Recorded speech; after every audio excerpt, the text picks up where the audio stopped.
Welcome to the Baton Twirling Podcast, a show about all things baton twirling.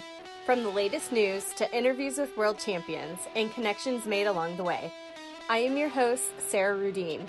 Baton twirling has taken me on an amazing journey, and I'm here to share part of that journey with all of you, one episode at a time. So sit back, enjoy the show, and let's get rolling. If you like shopping, you should head over to summer.batontwirling101.com. You'll find a Facebook group that has a bunch of vendors who are all selling multiple items, all the way from cups to embroidery to activewear, you name it. There is practically everything in there. It's a great event. And it's only open until Sunday. So if you're listening to this episode in 2020 at the end of May, you have until May 31st to go and shop. So again, that is summer.batontwirling101.com. Now, let's get back to our show. If you haven't listened to part one of this interview, I highly recommend you go back and listen to it. Professor Rees is an amazing band director. After 21 years at the University of Arizona, he is now at the University of Miami. He has tips for twirlers who want to twirl in college, and he also has a very unique history with marching bands. I hope you enjoyed this interview as much as I did. What are some other ways that twirlers could get involved without maybe being in the marching band? If their band director says, absolutely not, you're not going to be here. What's some advice you have for those? Well, that's a great question. And that's another thing to realize is that certain band directors will be open to twirling because they're open to that look on the field. There will be band directors who are completely closed to that just because their whole world is coming from like sort of the drum corps and competitive marching band world. Mm-hmm. And so to them, auxiliary units are not specific to one skill set. To them, the auxiliary unit is a group of very talented people who dance and twirl rifles and flags and sabers and props and ribbons and not any of that sometimes. You know what I mean? Yeah. Like if you watch the drum corps, the auxiliary units are incredibly talented and they're twirling all kinds of cool stuff, but they're not doing one thing. They're not, those are the twirlers, those are the flags, those are the dancers. Right. It is this one thing. And again, twirlers come to band directors saying, I do one thing, I twirl a baton. Yeah. And so first things first, I am going to get to your question, but the first part of it is that the twirlers, I think, need to be open to contributing more than just as a baton twirler. Mm-hmm. If they want to get involved in their college band, their high school band, again, be open to twirling some flag. Yeah. Be open to putting the stick down and just being part of the dance line for a kick line or something. You know what I mean? I've rarely met a twirler who's not a good dancer. Yeah. I mean, they're because you're all trained in a lot of dance. We differ there, but we differ there, but that's a whole other thing. I said rarely. I mean, I've seen a few, but you know what I'm saying. I mean, we're really aware of our body. We're really aware of our body lines. Right. We have good basic dance technique. We know what releve is. You know what I mean? So we're speaking the same language. So we just can't be closed to what's going to add to the whole band. So if a twirler wants to get involved in their college band and their college band doesn't already have twirlers, again, if they come to that band director and say, hey, I've got this skill set, but I'm also willing to be part of what you already do have, whether it be with the guard or a rifle or whatever it might be, I've had great success over the years convincing my dance lines to pick up flags for one moment in the show. Mm-hmm. I'm sure that happened during the time that you guys were there. You probably twirled a flag for me at some point. Oh, yes. Teardrop. Yeah. We had the... So, and it's not like you're going to, I didn't make you guys twirl flag the whole show or long periods of time, but like one big 32 count, big moment, everybody picks up a flag.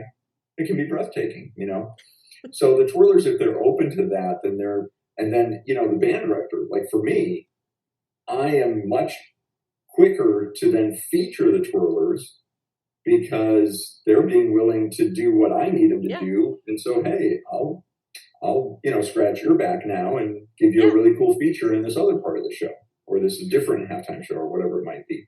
So that's one thing. But now if there is a situation where there just isn't a place for that twirler with the marching band, one thing that I have found at the college level is that, the basketball season is another whole animal. The college football season is what it is. Right. And marching bands are an integral part of that. And the college basketball season is just as big a deal, and there's just as much going on, but it's very different because it's indoor, obviously indoor arena. Yeah. And you don't have a marching band, you have a pep band scenario, And at all the institutions that I've taught at, every place that I've been, the athletic departments are always looking for halftime entertainment, different kinds of things to feature at college basketball games. And another thing that Twirlers should be willing, so they should be willing to go to the athletic marketing department and say, good idea. I've got a great baton twirling routine where I twirl 1, then 2, then 3 batons, and it's to this really cool current piece of pop music that everybody's going to recognize and like, and it's a minute and a half long, and would you like that at some timeout or at halftime at one of your big college basketball games? And, if it's approached right and the level is good and everything, you're not going to get turned down very often. Yeah. The athletic marketing department is looking for cool things to fill the timeouts and to fill halftime at college basketball games. Also, twirlers should not look down their nose at women's basketball games. Oh, I love women's basketball, yeah. All of the athletic departments look at men's college basketball and women's college basketball as completely equal, as they should. Sometimes in society, we don't view it that way because we get so excited about March Madness and filling our brackets and all that kind of thing, and those guys are going to go to the NBA, But that's just gender bias that is really inappropriate when you think about it, And so college basketball, they have just as many women's basketball games as they do men's basketball games, and they're trying to create an entertainment value at all of those games. And there's probably 30 plus of them in a year at any given college institution, home women's games, home men's games. And so, I've had great success here at Miami with having our drumline do a special show, like a winter drumline indoor show at basketball games. We've had our dance line do features. We had our guard perform with the drumline. We did a thing where we had like a little rock band go out on the court and do a thing. They're always looking for stuff like that. If I had twirlers, they'd be out there too, doing something to a pre-recorded piece of music. So again, it's got to be musical. It's got to be exciting. And I think that the marketing department of the athletic departments would be a key contact for twirlers that don't have an outlet through their band program. Yeah, that's really good. Oh, wow. I'm just thinking of all these things that people can do. That's going to be really good for anyone listening to know what avenue to take. And I'm specifically talking about men's and women's basketball, but there's all kinds of sports that are looking for that entertaining value. We also perform with the pep band at volleyball games. And so that could be a scenario as well where they're looking for some entertainment value, and it could be an opportunity for a baton twirler or a baton twirling duo or team, to make something happen. Awesome.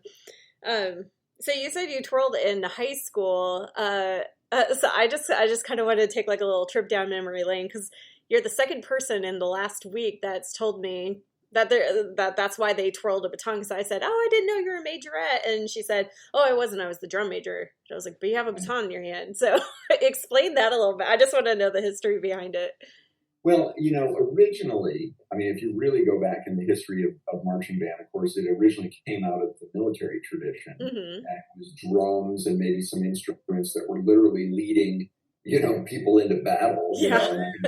But then they started to get used more and more for ceremonial events and this, that, and the other, and that kind of thing. And so the reason it's even called drum major is because initially, a leader of these military marching type groups were was the leader of the drums because they were the ones setting the tempo and setting the pulse and giving direction. Yeah. So that's why it's even called drum major, because the reality is it's not really the major of the drums anymore. It's now the student leader. Yeah. Right? The student leader. When they took the military concept of the drum major and turned it into the leader of the modern marching band in the 1930s, 40s, 50s, even into the 60s, again, you had the band director was the one actually conducting and conducting the band. And the drum major was that student leader, that student figurehead. And so that student leader had to do something impressive. Got it. Okay. So they would twirl a mace or they'd twirl a baton or whatever it might be, because they were really a leader in the rehearsal process. They were the motivator and the ideal bandsman, the role model for everybody in rehearsals. But in performance, they had to just be part of the hoopla, so to speak. They needed to be part of the show. And so that's why twirling or some form of it, like I said, some people were doing like maces, some people were doing, and batons became a really big part of that. Yeah. So like I said, I'm the age where I just was at the tail end of that in high school, where there was still a sense that a drum major should twirl baton at least part of the time. Yeah. That was also right at the time when the new concept of the drum major, where the drum major was the one actually conducting and cueing the trumpets and making the performance happen in real time during the show, that was just starting to happen. So I had an interesting experience, because when I was drum major for 2 years in my high school band, 1977, 1978, I kind of was a little of both. I was twirling baton during parts of the halftime show, and then I was like blowing the whistle and starting the next tune. So I was kind of leading the show. Yeah. And then I would conduct that last part of the show that maybe was tricky, and then I'd pick up the baton again and do a couple of tricks at the end of the show for a little climactic moment. And it was kind of this weird hybrid kind of thing, which is what was kind of happening there in the mid-late 70s. When I came to college and I was the drum major of my college band, I was drum major of my college band for 3 years, my sophomore, junior, and senior year. By then, just even those couple of years later, it had completely morphed. And now I was what would be considered a drum corps style drum major. And I was completely on a podium, on the front sideline conducting the show. Yeah. And being the musical leader of what was going on. So I always actually really appreciate the fact that my timing in life was such that I had both experiences. I never would have predicted that my career would be in the field of marching band my whole career, because I'm old now, but and I like it. But I love having that historical perspective. I'm glad that I got to twirl baton with a marching band and wore the big Q-tip hat and the whole deal, and then also had the experience of being a drum corps style drum major and conducting that kind of thing. And so I try to bring to my bands an understanding and appreciation of all the different things that make the marching band show cool. And when I was at the U of A with you and so many wonderful twirlers before and after you, including your younger sister, I love that we have twirlers, because I think that's an important aspect to pageantry and the pageantry arts, and not just historically, but I just think it's cool. Now, not every band director thinks that, but I do think that every band director can be brought to think that if they are shown how it can incorporate into the modern marching band. I agree. That's really good. I think everyone's going to get tons of value out of this, because a lot of people, even people I know, they say, I told my band director, like, when am I going to twirl? I just have to shake my head. I'm like, oh, no. Yeah. I might start an advocate program to be like, let me go talk to them for you. Right. Yeah, send an advocate. But yeah, the prima donna is a very good term. My mom used to tell us all the time, like, you can't just walk in there and say, like, this is what I win, this is what I'm going to do. Like, you can't be that prima donna. So very, very, very good advice there. Anything else you want to share with the band or twirling world? Because I assume a lot of band kids are going to be on this podcast. Anybody who's listening to this, who's involved in twirling, just understand that musicality is the number one thing, like I said, and if there's ever anything I can do, they can reach me at the University of Miami. And if they want to come twirl at the University of Miami, we're here, and I'd love to meet them. So, I'd love to build up a twirling team and a twirling program here. At this point, maybe we'll have, one or two featured, but, we get to the point where we have 10 or something, 10 or more, like we would have oftentimes at the U of A. I think it's a dynamite thing. So, there are certain college programs that are very entrenched. They have 3 featured twirler positions, and those 3 are going to be in the corners of the field, and they're just going to do their thing. And that band director that's all they want, But again, I think that the twirlers can even come to that band director and say, okay, I know that's the tradition here at Arizona State or at Ohio State or Alabama or wherever it is, But hey, is there a way for us to incorporate more into the drill formations, because that was something that I've always thought was important, was that the guard, the dancers, the twirlers should be part of the big picture, not an addendum, not an extra, not an appendage, And so if the twirlers are open to new ways of being used in a show, they're going to have more, better, diverse experiences. Yeah, I agree. Oh, that's so great. Well, it was great talking with you again and seeing you, and I'll definitely be keeping in touch and letting you know what goes on. One day, when there's twirlers, and I may even do it if we're able to go back to football games next year, I'm going to do a scholarship for University of Miami. I think that'd be super cool for any twirler listening. If you hear this, contact me. Let's work it out. Let's make it happen. That'd be fantastic. It's just absolutely a treat to see you and talk to you, Sarah. Thank you so much. Hey listeners, if you enjoyed today's episode, subscribe to the Baton Twirling Podcast. If you'd like to follow up with us, read the show notes, or get some neat baton freebies, reach out by going to batontwirling101.com. Thank you for listening. We'll catch you next time.